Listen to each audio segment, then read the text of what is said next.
A Consellería do Mar prevé crear unha nova nave das redeiras en Porto do Son mentres busca ampliar o atraque de Portosín. Esta mañá o conselleiro do Mar visitou as obras de renovación da lonxa de Portosín, onde Portos de Galicia investiu 200.000 euros, unha actuación que se suma ao condicionamento da lonxa de Porto do Son, onde se mobilizaron uns 230.000 euros co fin de mellorar as condicións de traballo dos profesionais do sector.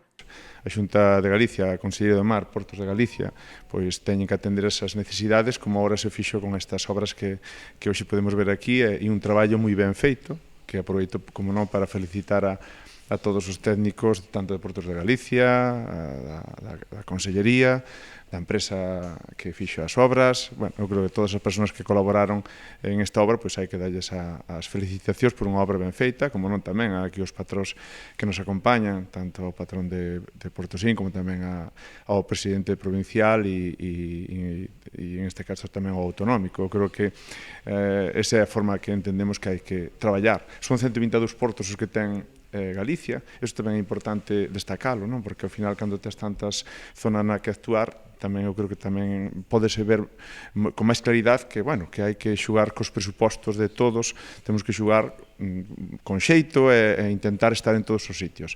No caso da lonxa de Portosín, mellorouse a cuberta, ademais de actuacións destinadas a renovar un peirao de referencia europea na venta de peixe do cerco. Puxemos unha coberta de protección para a boa calidade do peixe, desde o momento que desembarca o peixe hasta que entra na lonja, que realmente nos facía falta. Unha coberta que se levaba anos bastante defectuosa, e cambiaron a toda a 100%, pintáronos, trouxeronos unhas modificacións como unhas pesas que levábamos obsoletas as que tiñamos para adiantar o peso. Temos unha maquinaria novas de traslado de peixe, unha máquina tamén para un remolque para traslado de redes, é dicir, pouco a pouco vamos poñendo de acordo o noso puerto como a clase de A que é, como sendo un puerto de cerco de clase A, e queremos poñer todas as modificacións, toda a modernidade que haba no puerto sería favorable para a nosa cofradía. Tamén está previsto unha renovación na nave das redeiras. Xa levamos uns anos traballando nela, acondicionando para que se traballen o máis cómodo posible. Temos algúns proxectos en mente, como, por exemplo, a calefacción por o inverno para que non estean ao frío, que vou a varios sitios do Cantábrico mirando como teñen os outros para sacar ideas para facer nós. Nun futuro esperamos ter unha modernización de venta de lonxa de cerco, para distinguirnos do resto das cofradías de Galicia e ser pioneras nun estilo de venta diferente. Sen esquecer a mellora de abrigo e a ampliación de atraques de Portosín, onde a Consellería do Mar está á espera dos informes do Goberno Central para avanzar nesta tramitación.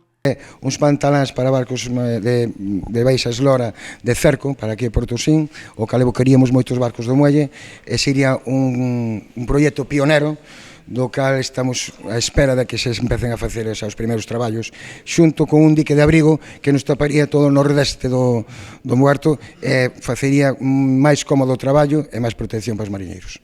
Seguiremos traballando porque esa referencia non podemos perder, non? E sempre que lle levemos proxectos viables á Consellería, eu estou seguro que o Conselleiro as atenderá.